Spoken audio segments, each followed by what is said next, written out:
So I'd just like to thank you all for coming this evening to the first, that I know of, reform meeting in Dover. We appreciate you all taking time out of your days to come. And yeah, I'll hand you over to James Defriend, local councillor in Dover. So James. Thank you. Hi everyone. Nice to see you all. I apologise, I'm a bit nervous, but let's just get this done. Brexit. Don't pull that face. Bit of Ben Habib there, sorry. Has anyone had enough of hearing about it? I'm tired of it, exhausted. But what a price we have paid for that exhaustion. We gave an 80-seat majority to someone who promised to deliver Brexit, and what happened? What is Brexit? Brexit is the United Kingdom taking its place amongst the 168 other countries in the world that are not a member of the EU. It's not a special, it is the default position that a country has. But we're constantly told that the United Kingdom can't survive outside the European Union, and that the other 168 countries that we've now joined must be in a dire state by not being members of the EU. We have made a big mistake as Brexiteers, and the mistake is we've allowed Remainers, or Ramonas as I like to call them, to force us to justify Brexit. We don't have to justify Brexit. Brexit is what it means to be the United Kingdom of Great Britain. It's the Remainers or the Rejoiners that have to prove that we should go back into that arrangement. And they don't try and sell it to us nicely, do they? They threaten us and bully us and tell us, weren't we stupid for voting for an independent country? I will agree with one thing that they say, and that is that the country has been badly managed. But that's got absolutely nothing to do with Brexit. Brexit is us governing ourselves. How is it that we accept that French boats can come into our waters, take whatever fish they want, electrify 1 square mile of water under their boats, dredge up the seabed, destroying our marine eco-environment, probably one of the most sustainable resources this country has, and we just sit back and do nothing? We're not even allowed to take the illegal migrants that they send us back to their shores. They can send their boats in, nick our fish, but we can't send the illegal migrants back to them. What is the solution to border control? Can anyone tell me what we have to do to control our borders?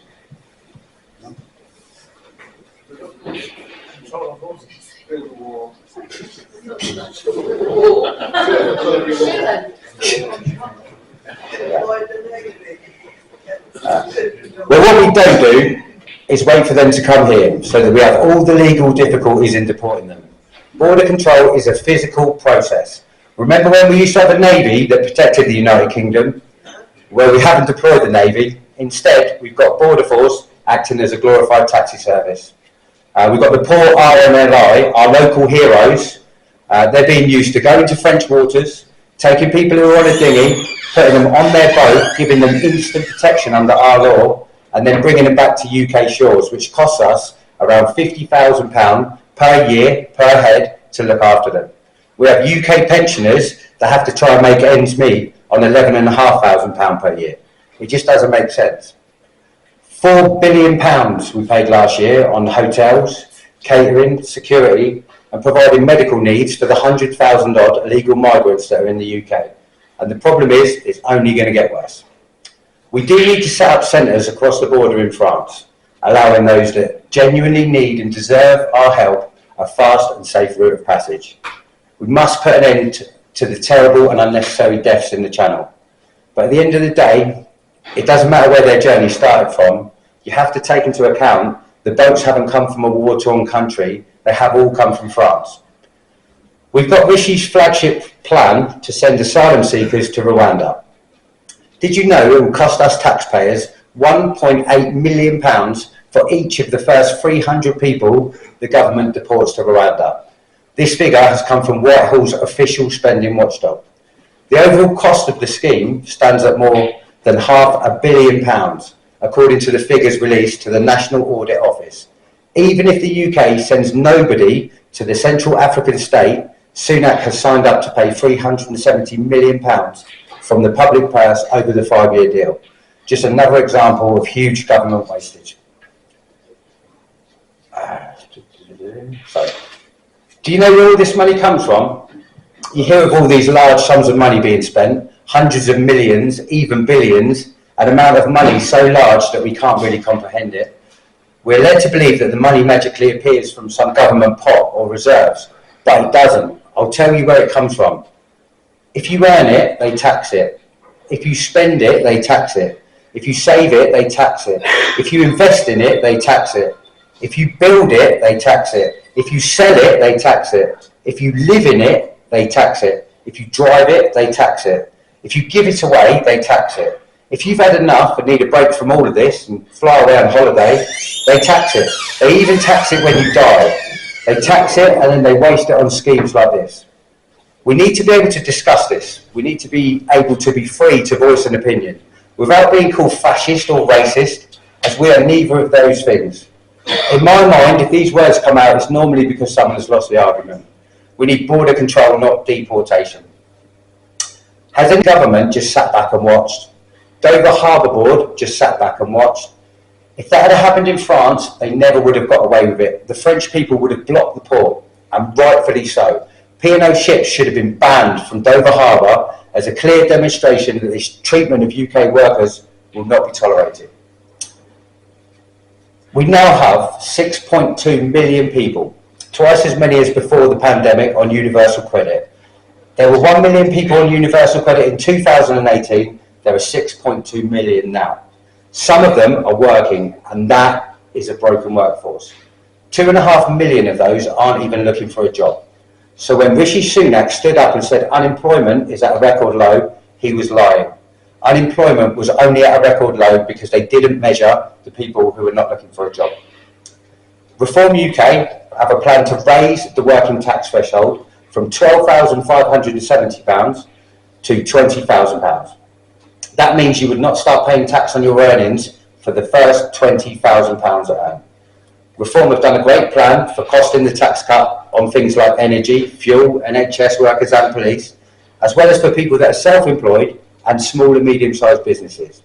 You can read about their fully costed plan on the Reform UK website, or there's some of the copies of our contract, which is really worth a read over there.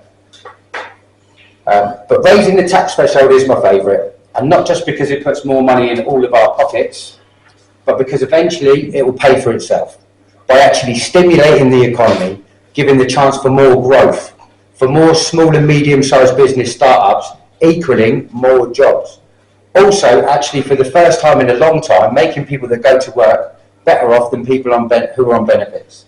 Encouraging the people that actually can work to go out and actively seek employment. And that is a win-win for everyone. But voting the same way as we've always voted will just give us more of the same. If you keep voting for the same thing, you will get the same results. Two-party politics is proven to be broken. You have to vote for change, and yes, that takes balls. But quite frankly, there's only one party, I believe, that can really challenge the big two, and it's Reform UK. Thank you.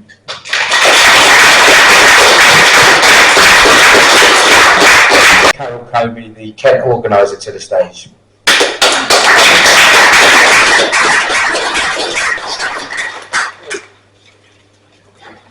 Good evening. Long speech.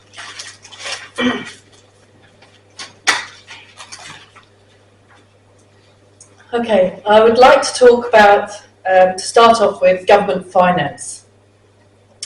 Our national debt is 2,600 billion, which is 2.6 trillion, which is around 100% of our GDP.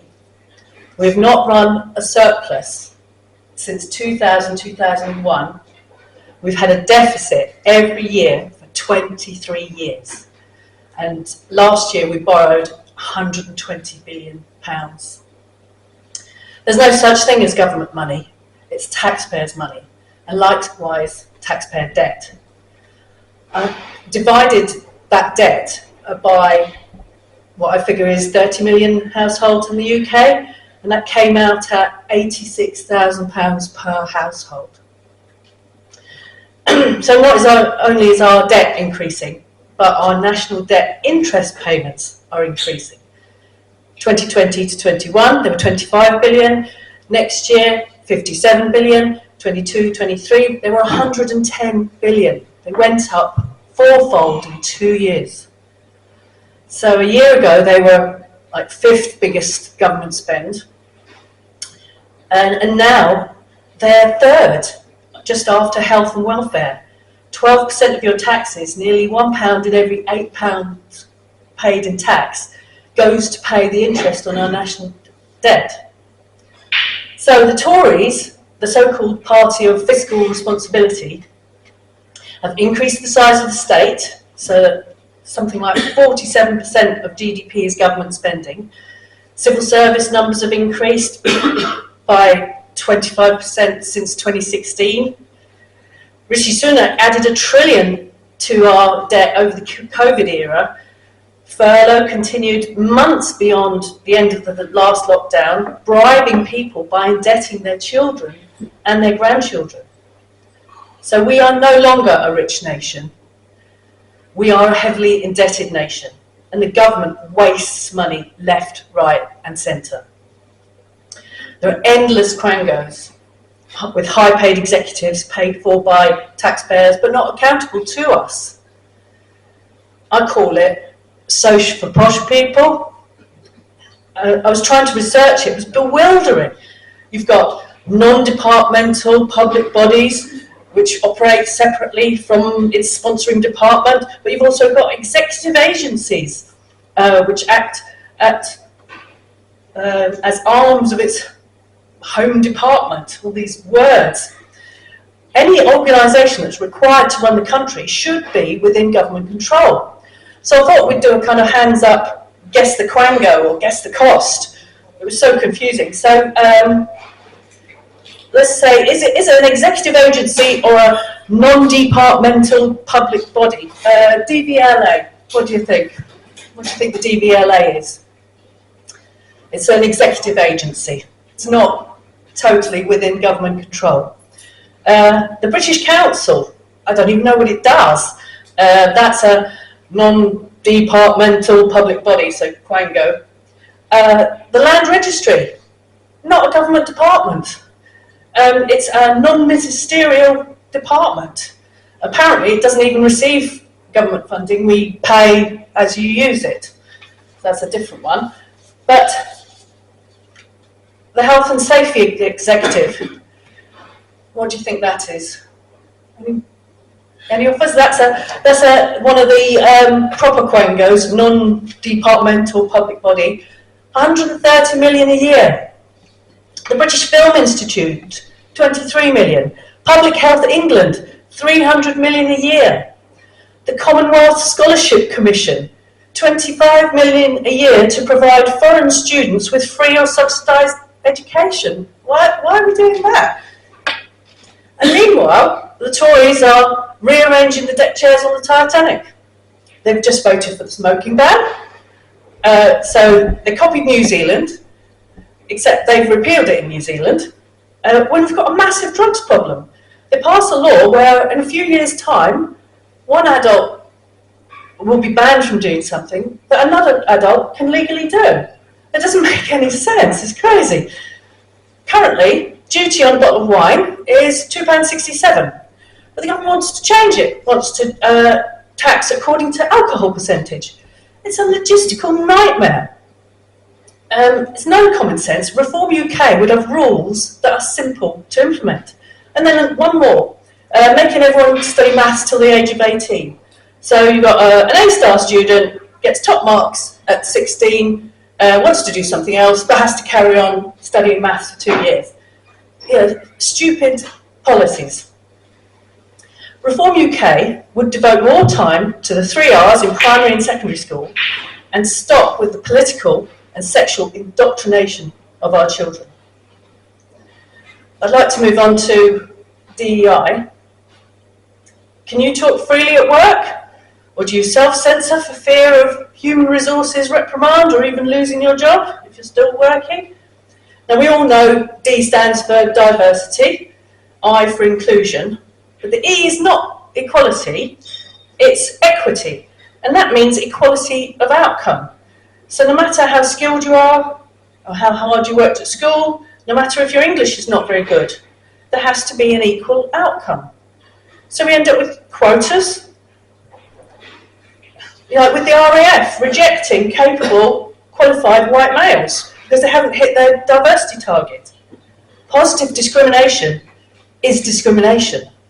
Reform UK believe in meritocracy, the right person for the job, irrespective of race or gender. And the UK has got a good record in passing laws to stop discrimination. We already had laws for protecting workers' rights. So our Parliament, over the past, say, 100 years, all those white males have passed votes for women, 1918 to 28, Equal Pay Act, 1970, Sex Discrimination Act, 1975, Health and Safety at Work, 1974, Race Relations Acts, 1965, 1968, 1976, Holidays with Pay Act, 1935, not to mention our common law. The current set of politicians want everything enshrined in law. They're not prepared to make a decision. They've abdicated responsibility to the lawyers, and that's why they preferred being in the EU. They refer matters to unelected quangos, and they defer to unelected judges in the Supreme Court and the ECHR, fundamentally undermining our democracy. And it's not just the increasing unfairness of the power of DEI, but it's our money that's spent, they wasted to do it. And that waste, again, is easy to find. If you pay someone to be a diversity manager, they will come up with all sorts of initiatives to justify their existence, and then we're all forced to comply with those. Local councils have spent 52 million since 2021, HMRC 4.5 million per year, NHS 13 million per year on diversity roles. That would pay for 200 doctors or 370 nurses. And then you've got clinical staff days that are lost to diversity conferences and mandatory unconscious bias training. Stonewall got 1 million. We've got the Financial Conduct Authority, which is the regulator for the finance industry, has got DEI objectives for representative on executive boards for private companies. That sounds to me like political officers that had too much power in communist regimes. DEI has led to two-tier policing, where certain aggressive, intimidatory protests are allowed to continue, where laws of harassment or threatening behaviour are not applied, and there's mob rule, like the protest outside the East London primary school. I ask you, do you think the St George's Day March or the anti-ULEZ and anti-lockdown protests were policed in the same way as just the Boyle, Black Lives Matter, or the pro-Palestine protests? What do you think? And at the same time, the proportion of burglaries that were resulted in a charge fell in 2023 to 3.9%. The police solved no burglaries in half of England and Wales in the past 3 years. George Orwell's books, Animal Farm and 1984, were not supposed to be a prediction, but a warning. But now we have the situation where some are more equal than others, and our freedom of speech is curtailed, so you can't even complain about it. Next thing I'd like to talk about is the environment. I'm pretty eco. I've got a compost heap. I buy recycled toilet paper. I've even got solar panels on my roof. However, the government watchdog, the Climate Change Commission, that's another quango, acknowledges that even if their ambitious renewable targets are met, like get rid of your boilers, no new petrol cars, the UK will still rely on oil and gas for 20 to 30% of our energy needs by 2050. I initially thought wind farms were good until I found out they use loads of energy to be manufactured in China and then are shipped halfway around the world and you can't even recycle them. Last year, the Foreign Affairs Committee warned that Britain's net zero drive has been left dangerously exposed to a reliance on China for supplies of crucial materials. So China's either got them or they've got access to them, like lithium in Afghanistan. Nearly all of the critical minerals for electric car batteries are unavailable in the UK for the quantities that we need to meet this net zero target, although we do have lithium in Cornwall. And we're now seeing a reduction in consumer demand for electric cars as not the solution they were first thought to be. So Reform UK would drop net zero to save 20 billion a year, and you can keep your gas boilers, and will allow a free market in sales of cars. To me, if we want to improve the environment, surely we should start by addressing sewage pollution in our seas and waterways. It's not acceptable as a supposedly first world country for our water companies to be merely fined, which then pass on to us, when they should be required to increase the capacity for processing our waste with such an increasing population. South East Water last year made a loss of 74 million, which included an increase in borrowing costs of 50 million, but they still paid out 9 million in dividends. That's wrong, isn't it? Water providers have a monopoly. You can't choose to have a different water supply, so they should not be privately owned. And Reform UK want to bring 50% of utilities into public ownership. And every time I see another building development, my first thought is, where does all the poo go? And then the second one is, how much farmland has been lost? And my third is, where's the infrastructure and the public transport? Will all the residents have to drive everywhere? Reform UK want to use existing sites and buildings in towns to have simpler, quicker planning rules to help this happen. Allow change of use to rejuvenate our high streets and increase footfall, the high street shops that are hanging on in there. And actually, it's better for the environment if people live in towns. People are closer to amenities, so they walk more, drive less, and actually people are happier because there's less social isolation. Dense urban living, such as terraces and flats, result in lower energy use compared to detached houses. And I would like to think about the Labour candidate for Dover and Deal, Mike Tapp. By all accounts, very nice chap, and I'm sure his heart is in the right place. But if he's voted in Dover and Deal, he will be obliged to comply with the Labour Party whip, which means adherence to net zero, to the DEI quotas. They want to create legal passage for those wanting to come to the UK, and just let everybody in. And not talking about preventing. There's no talk from Labour about reducing public spending. They would either maintain the current level of Tory spending or increase it, which means taxes will either go up even further or they'll invent new ones. Their policies of the taxing the non-doms or putting VAT on private school fees, they won't bring in any money. They might even reduce revenue to the Exchequer. They also want to give the OBR, the Office of Budget Responsibility, oversight on any budget decisions they make. So elected politicians would be restricted by an unelected body. That way dictatorship lies. If you've been voted in, politicians should implement their planned policy, and if we, the electorate, don't like it, we vote them out next time. With the Tories imploding, Labour must not be the default choice of voters. The reality of living under a Labour government, you'll own nothing and you won't be able to say that you're not happy. For Reform UK, a year ago we were polling around 6%. Now we're at 15%. Our progress has been incredible for a new party, and we're getting closer and closer to overtaking the Tories. We're on a level in Wales. We will have a Reform candidate to vote for in Dover and Deal in the general election. Reform UK recognises how important this seat is. They just haven't been appointed yet, but there will be one.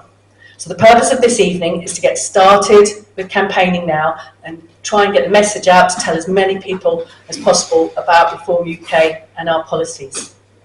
In 2019, in the last election, in Dover and Deal, 28,000 people voted Tory, 16,000 people voted Labour. We don't just want to appeal to disaffected Tory voters, we want traditional Labour voters to consider us too. So we've got a mixture of left and right policies.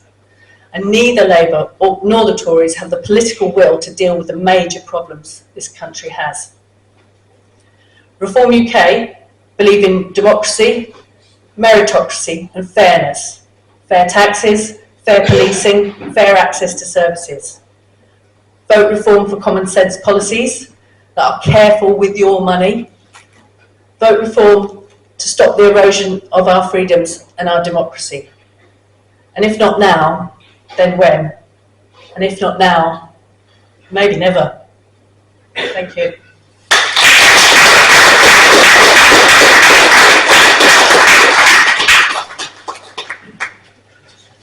So our next speaker is Bill Wright, who is the prospective parliamentary candidate for Folkestone Hythe. Thanks very much, Bill.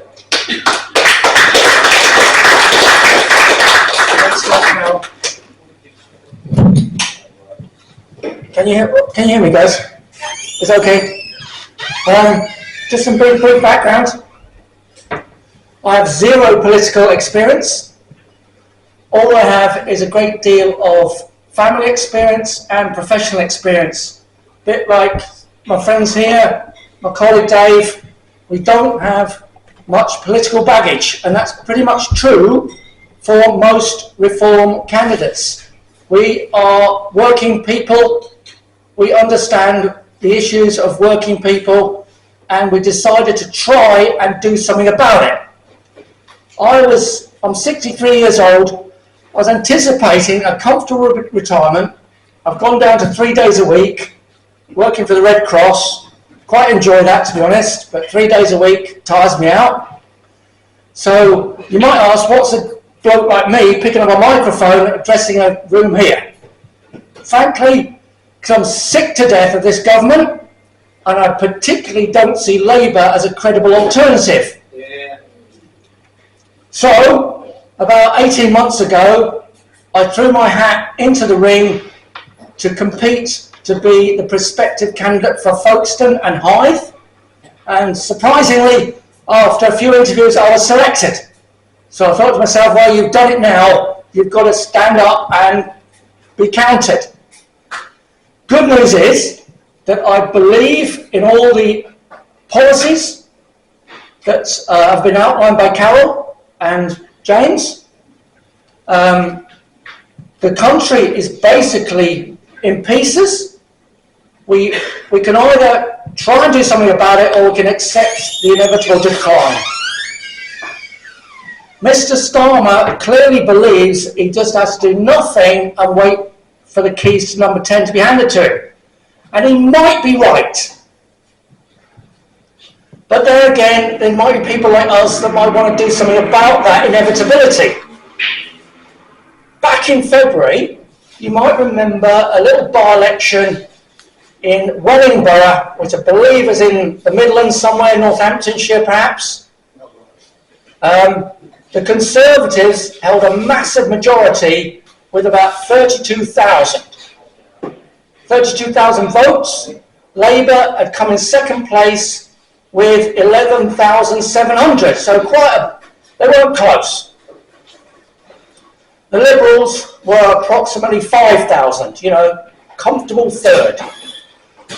What happened was the Conservative vote absolutely collapsed from 32,000 right down to about 6.5. Unbelievable collapse. What happened to the Labour vote?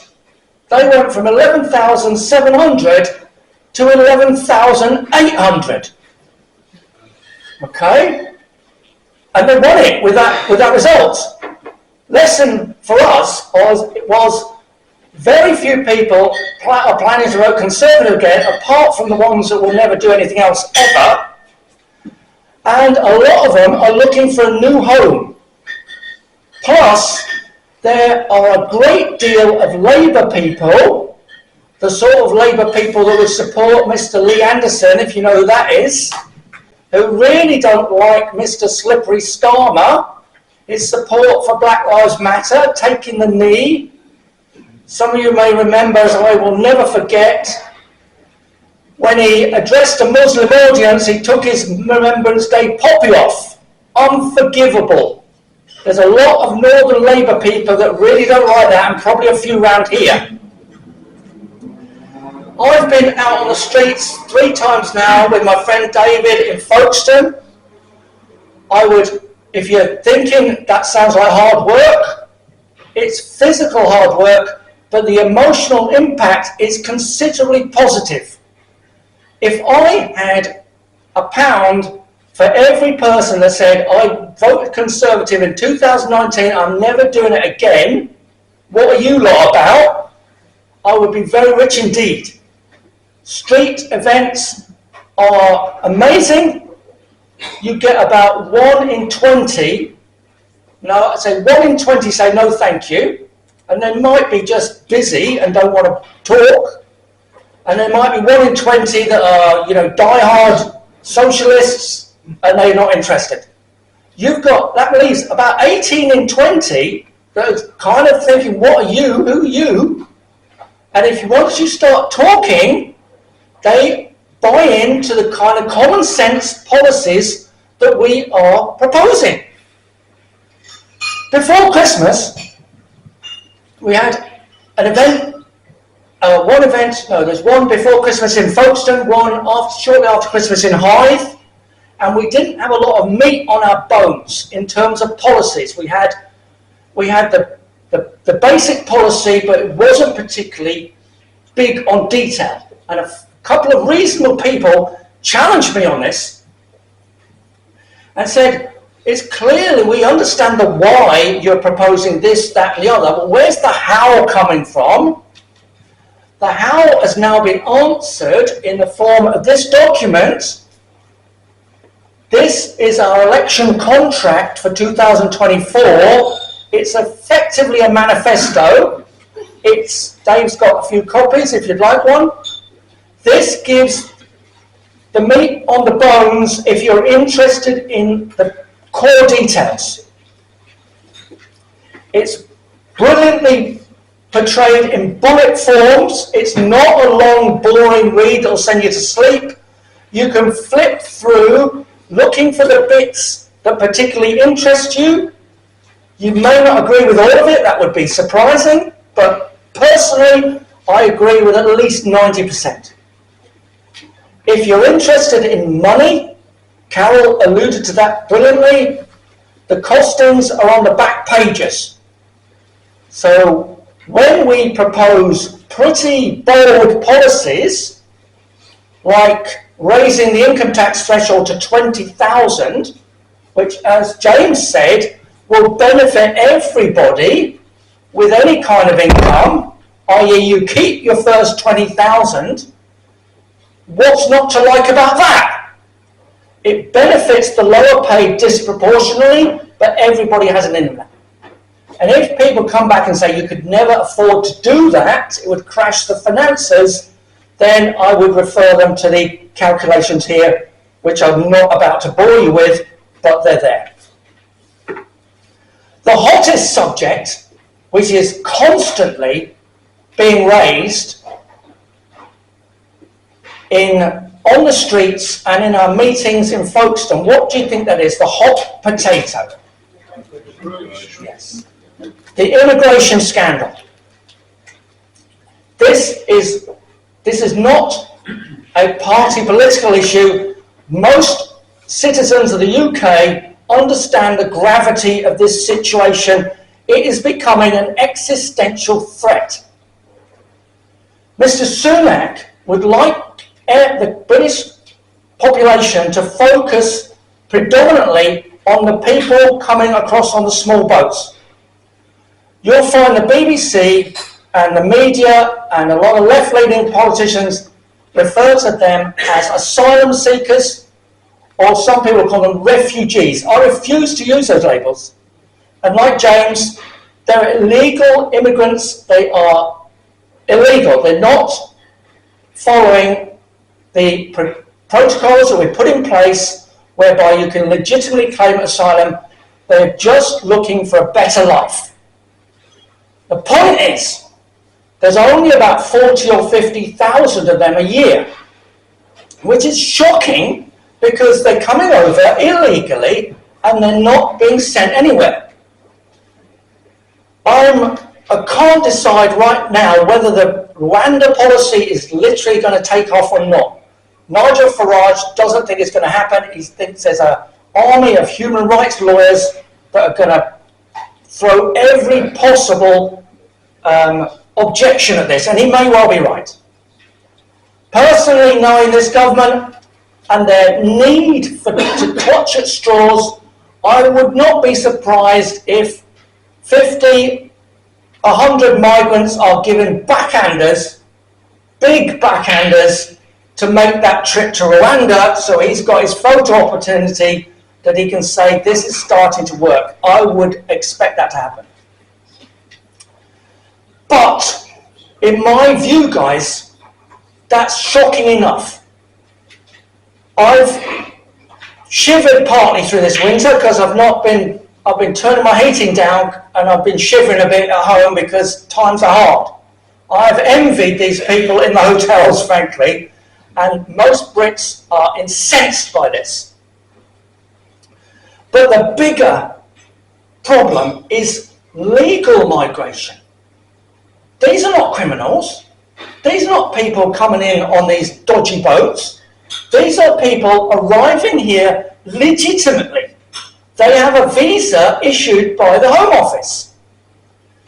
The official figures that we have for 2022, that's the only year that's been completely analysed, is 748,000 net incoming migrants. What does that mean? That means that the Home Office gave incoming visas to about 1.1 million people. Mostly, these are not Europeans. 956,000 were for outside Europe, and about 350-ish left. 1.1 came in, 350,000 left. Who are the people leaving? People deciding they want to return to their home country, possibly Europeans. They might be Brits, like you or me, deciding to take a job in the Middle East. That's all good. There might be people emigrating like us to Australia. That's nothing wrong with that. So outgoing, approximately 350,000, but incoming, this tidal wave, 1.1 million. These, in 2019, Boris Johnson promised us tens of thousands, not hundreds of thousands, and he promised us tens of thousands of highly paid, high value doctors, engineers. We're not getting those. We're getting students who never leave, and we're getting people taking low-paid jobs in lots of industries like care homes, agriculture, retail, delivery, jobs that lots of Brits simply don't want to do anymore. Massive problem.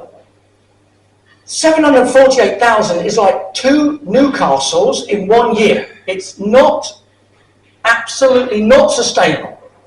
Latest figures to year to date, June 2023, is 672,000 extra people net.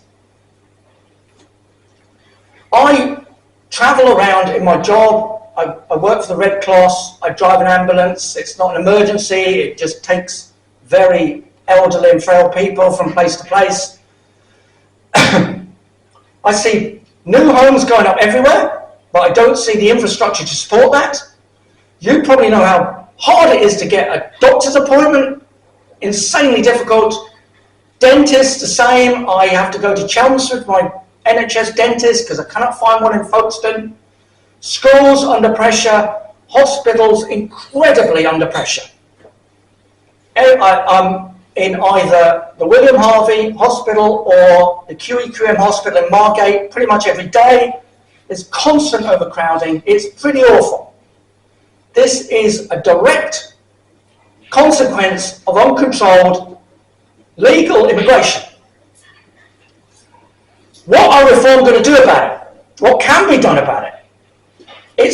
It's getting to the point where if we don't do something soon, it will be beyond the point of no return, and we will lose our British culture for good. Reform policy is based now on one out, one in. So if 350,000 people choose to leave, we'll allow 350,000 in.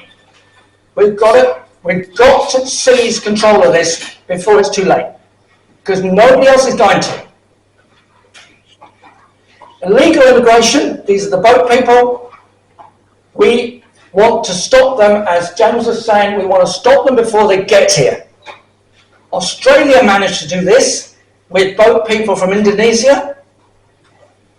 They picked them up at sea, they took them to an island called Nauru, and they said, you're not coming to Australia until you prove that you are a genuine asylum seeker, genuinely under threat of persecution. If you can't prove that, I'm afraid you've got to go back to Indonesia. And sure enough, it stopped. Problem we have is that we don't have a convenient island in the middle of the English Channel, and it's only about 21 miles across, if that. I don't know the exact distance. So a huge problem. Nobody seems interested in stopping it, which is helpful. So I would encourage my friends here. I'm blessed with good support in Folkestone. I've had 6 months to get going with that. The team I've got in Folkestone and Hythe are pretty committed. We're still a small party, but we're starting to make waves. And the more people hear about us, the better it is. But you've got to get involved in the game, guys. You know, you're just a small sprinkling of lovely people in Dover. There's a whole world out of them that are looking for something different. They're looking for an alternative. They're sick of the status quo. And mostly it's a job of letting them know we've got an alternative for them. On the streets in Hythe, it wasn't about trying to sell ourselves. It was about letting them take away our message, because they wanted to hear it mostly. Not everybody, but a surprising number are looking for something different. Currently around 14-15%. If we get to 20, which is feasible, if we get to 20, all bets are off with the big parties. They'll start to panic, and maybe we'll get the momentum we need to return a significant number of MPs and make a big, big difference. That's my hope, my aspiration. I'm prepared to give it the best I've got. I'd rather try and fail than not try at all. So thank you very much. Has anybody got any questions? All good? Sir, at the back. We have plenty of islands in Scotland if you want to send them away. That has been suggested by Mr. Anderson, I believe. I've lived in Glasgow lived and worked in Glasgow for 2 years. Not sure how popular that will be. Well, the islands that are uninhabited, you can do like Australia. It's not a bad idea. Thank you. I know a good island, Do you? What's that, sir? just off Skye. How big is it? It was about 12 by 5. Oh, that's, Take a few more. yeah, no, that's not a bad idea, actually. Anybody else? Madam? Do you think there's any chance that Nigel is going to come back and be the DOVER candidate? I asked Carol before. I would love Nigel to come back.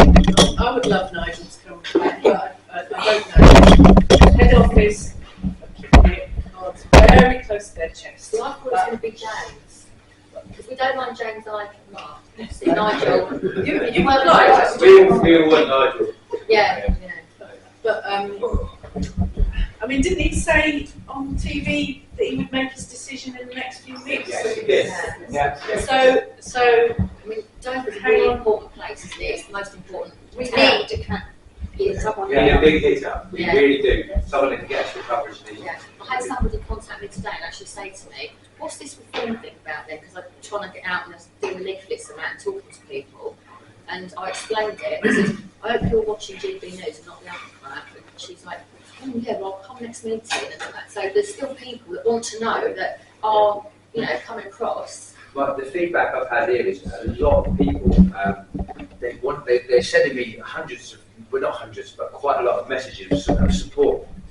Just saying, well done, well done. They can't make it for one reason or another. Yeah, And a lot of people, they just don't want to shout about their political beliefs. That's kind of it. So I believe there's a lot more support here. I think there's a silent majority, Absolutely. and I think there's going to be a big shock, Absolutely. a bit like the UKIP. Yeah, Brexit. I think so too. Yeah. I think the Conservatives here, Natalie Elphicke has just shut herself in. Bless her, she's really sweet. I don't know where she's been for the last 4 years, but she's back now. It's Isn't like she? she's out when the cameras are out. Yeah, absolutely, absolutely. I like my Tat, he's a likeable guy, but he's saying a vote for him is a vote for you. It's not a vote for him is a vote for Keir She's Starmer. put a survey out on Facebook, and that came up on my Facebook this morning, and it was, what was your, out of all these lists of things, what's your main whatever, and I had to put other, and then put immigration, because immigration didn't feature, and I kept going on about immigration, illegal, get rid of the illegal, stop this, because it wasn't really covered in this little survey. Yeah, it's quite common. Yeah. My view, for what it's worth, I think Mr. Farage needs, I wouldn't say the industry, the oil industry expression is a little bit rude. It's to do something or get off the pot.